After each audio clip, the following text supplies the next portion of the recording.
Good evening, it's Jacinda Lady Trucking coming at you, and I'm here with Alan, and I was drawn to him, number one, because of the Cabover, which is beautiful, and then in getting to know him in conversation, he has quite the story, folks. He's been around like this many times. So I want you to meet Alan. Give us a little bit of your trucking story. I'm flattered by it. It's amazing. I just started driving when I was in high school. I go from Marin County all the way up to Reading with my buddy's dad. We get load lumber, come back, this would be Friday after school.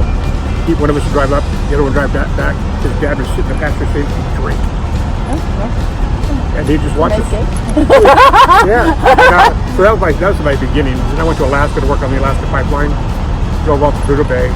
That was fun. Interesting. This is the real deal, folks, okay? I know I'm the cush trucking. This is the real deal. I'm amazed by it. Keep going, please. So now we're doing the movies. Been doing it for 29 years.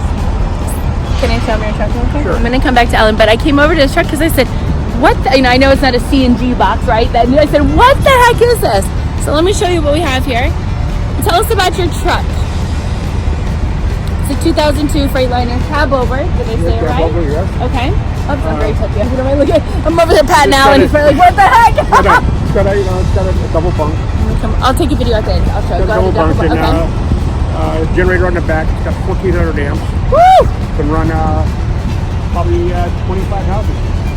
Are you serious?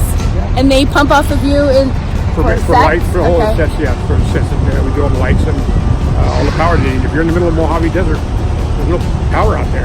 You want to find Alan. You want to find Alan. Yeah. We have the power. We have the power. So, I'm so thrilled. and this trailer here, we're calling now, it's a wardrobe trailer. Oh, it's a wardrobe trailer. Okay. That is very nice. It's a beautiful, unique setup. Definitely eye-catching. You probably get it all the time. I'm fascinated by it. I get people with cars, but this whole setup is we beautiful. We headed to Portland to do a show called Trinkets. Trinkets. It's Netflix. Oh, wow. And we start shooting that the 30th of this month. I picked it. Do you know what I'm talking about? That little, like, almost like a nutcracker or something? I've never seen the show. I've never seen it either. I'm not a TV person really either. I go through phases. Sometimes I'll watch like a whole show and then nothing. A drought for a while. I don't even go to the movies. I know. I know how movies are made. If I'm not doing the generator, or if something going to do the generator, I'll just go with the special effects guys. So I've had that similar feeling. I'm not in making movies, but you look through the movie. Yeah. Do you know what I'm saying? So yeah, that's what happens. You look through it rather than going along with the imagination it's attempting to provide. It's, I know, hey, over there behind movie magic. Movie magic. That's what we were just talking about. Movie magic, and how things how they make movies, and then for me to watch them, I go, I know how to do that. Yeah, so it kind of takes the effect out of it, I guess. Alan's a legend. He's been out here since 1970. Started in 75. 75, and tell us all the different trucks you've driven, or what. I drove a 68 Dodge 5.4 Brownie. That was what I started out in. A 5.4 Brownie. Okay, that's tell us what you told me. Twin stick. Oh my goodness. Okay. Same thing as with a single stick, except now you got buttons now instead of two levers. Did he say the same thing except this and this and this and this? Is that what you said? Hold on. No, the transmission is basically the same. Yeah. But you have a switch now that goes from your high and low, and with two handles. But you have two handles. With no switches. Admirable. Driven Mack trucks, a lot of Peterbilts, which is my favorite. What an interesting story. This was on a truck that the 2000. It has 46,000 original miles. Whew. Barely broke in, and everything works like it's brand new. And tell them what you told me about the truck, because of the age of the truck, regardless of its condition. Because California has this Air Resources Board, the CARB, California Air Resources Board. We have to sell a truck out of state. So basically, they force us residents and or truck forces to have to keep buying new compliant vehicles, right? The lobbyists got it. And they went to Peterbilt, they went to Cummins, they went to all the truck manufacturers, all the engine manufacturers, and said, hey, we'll give you $1 billion if you pass this law saying that everybody has to have new trucks or get a re-engine. Well, now you have this has a burner on it. You got def on yours. Correct. Mm-hmm. burners are no longer be allowed. Booners? Burner. Burner, And okay. that burns the particulate. Okay. That's what the DEF. When it heats up the element Yeah. to burn the carbon. Okay, so So a burner. that's the DEF is that DEF. It's a bunch of garbage.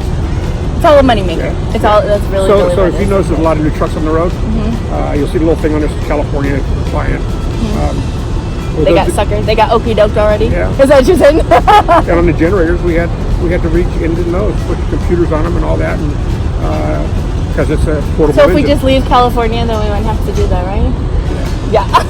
That's why nobody wants to come into California, like East Coast. You know, when I meet people Midwest, there's people honestly who just refrain. They just the compliance factors and also the speed limit.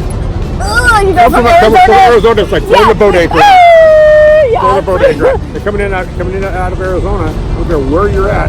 You need to watch. Your speed. They're watching you. Yeah. I mean, out here on I-5, and you go on I-5 a lot. Coalinga I know. or Harris Ranch. That's where you don't speed. Okay. Do not speed Okay. there.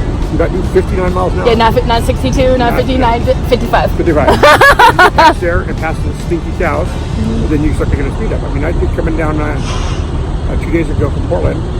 You know, maybe 60, 65 all the way except for that one section. By Coalinga. That's By Coalinga. Okay. Remember that, folks. You tell us I-5 by Coalinga. Yes, Coalinga. Do not speed. Harris Ranch. do not Harris speed. Ranch. Oh, I know where that is. There's big signs right in the corridor between the beginning and the end. Yeah. Okay, we know where that Do is. not speed there. Guaranteed speed trap. You know, and I don't know. They all give all the truckers. I don't know why. Because they know we're going. We have to go that way. If there's a, you know what I mean? They know we have to. That's true. That's supply and demand.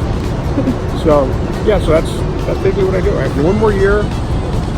Not saying I'll never drive again. Yeah. But, I'm gonna retire Take from it this easier. business Okay. and not work 90 hours a week. So he's been almost 30 years in the film industry with rigs, providing electricity, wardrobe trailers, price set changes, you know, everything like that. That's a new dimension of trucking for me. You know, because you get paid by the hour. No, That's mile. mile, I get paid by the hour. and that's better by the team too. Yes. Yeah, that's good shit. That's scary good shit. I get paid by the hour. So I mean, if it's rush hour traffic, I'll sit in traffic. I'm getting paid by the hour. I don't care. We're not mad at him. We're not mad at him at all. It's very admirable. I've had guys in the truck stops go, "You get paid by the hour? What do you mean you get paid by the hour?" I said, every hour I'm working, I get paid. Yeah. And I work. Yeah, every hour. That's how you get paid by the hour? Not by the mile.